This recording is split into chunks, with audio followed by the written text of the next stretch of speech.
मुख्यमंत्री जी, आपके फैसले नायक की तरह लग रहे हैं, किस तरह महसूस कर रहे हैं? जनता आपके फैसलों की सराहना कर रही है। देखिए, मैंने पहले ही कहा कि हम तो व्यवस्था परिवर्तन के लिए आ रहे हैं।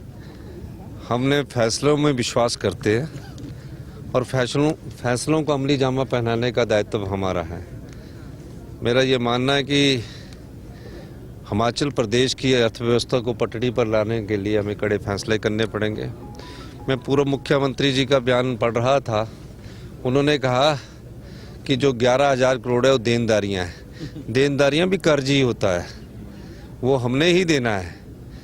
तो हमको जब अर्थव्यवस्था को पटड़ी पर लाना है और कर्जों को कम करना, तो उस दृष्टिकोण से सोचना चाहिए था। तब जब आपने 6th पे कमीशन लागू किया तो उनका एरियर देना चाहिए था, पहले पैसे का इंतजाम करना चाहिए था।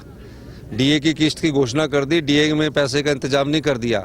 आए दिन कर्मचारी हमारे पास आ रहे हैं कि हमें दीजिए, लेकिन फिर भी हम ये वादा करना चाहते हैं कि जो भी हम हिमाचल प्रदेश के हित में फैसले करेंगे, आम जनता के हित में फैसले करेंगे, गरीब जनता के हित में फैसले करेंगे, समाज के अंतिम व्यक्ति तक हमारी सोच पहुंचे उसमें। आगामी दिनों में हिमाचल में श्रीलंका जैसे हालात होने के आसार हैं? नहीं, मैंने तो ये कहा है कि ये परंपरा को तो खत्म करना पड़ेगा ना किसी को तो खत्म करना पड़ेगा।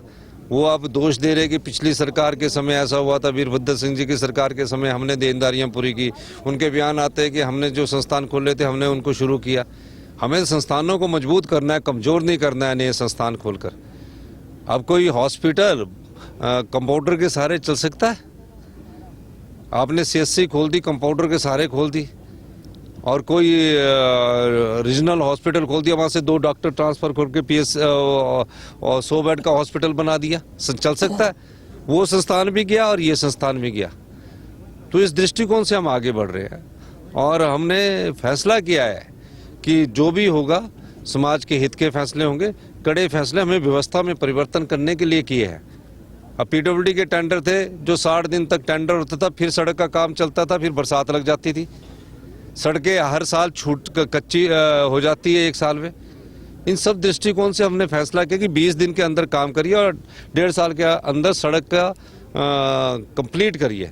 और भी कई परिवर्तन आ रहे हैं, मूल चूल परिवर्तन करने की इस व्यवस्था में जरूरत है अगर आपने हिमाचल प्रदेश का भविष्य सुनहरा बनाना है। मुख्यमंत्री से लागू किया है और भी आपने कई निर्णय ऐतिहासिक। देखिए, हमने सरकारी कर्मचारी और अधिकारी जिन्होंने विकास की गाथा लिखी है, पहले उनके लिए 1 महीना बजट का प्रावधान किया कि इनको हमने ओल्ड पेंशन देनी है।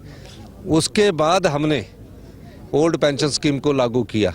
इनकी तरह नहीं किया, हमने घोषणा कर दी देनदारियां देनी है कि अगली सरकार आएगी तो देते रहे। हमने अपने दम उस पर किया। जो भी हमारी योजना आगे आ रही है उसके लिए पहले बजट का प्रावधान किया जा रहा है, बजट के प्रावधान के बाद उस योजना को लागू किया जा रहा है। जल्दी एक योजना आने वाली है जिसमें हमने बजट का प्रावधान कर दिया गया है और उस योजना को लागू कर दिया जाएगा। मैं किसी क्षेत्र की राजनीति में विश्वास नहीं कर सकता। ये बात सही है कि कांग्रेस से 40 साल बाद हम मुख्यमंत्री के रूप में मिला है, तो मेरा चाहे शिमला है, चाहे सोलन है, चाहे सिरमौर है, सभी क्षेत्रों में मेरे अपने साथी है। मैं संगठन के साथ रहा हूँ और संगठन की भूमिका में रहा हूँ। जब भी जीवन काल के जिस भी युवा पीढ़ी में पहुँचा उस समय मुझे ये सारी चीज़ें मिली है। तो मेरा काम हिमाचल प्रदेश में समान विकास का है और अर्थव्यवस्था को पटड़ी पर लाने का। बहुत बहुत धन्यवाद।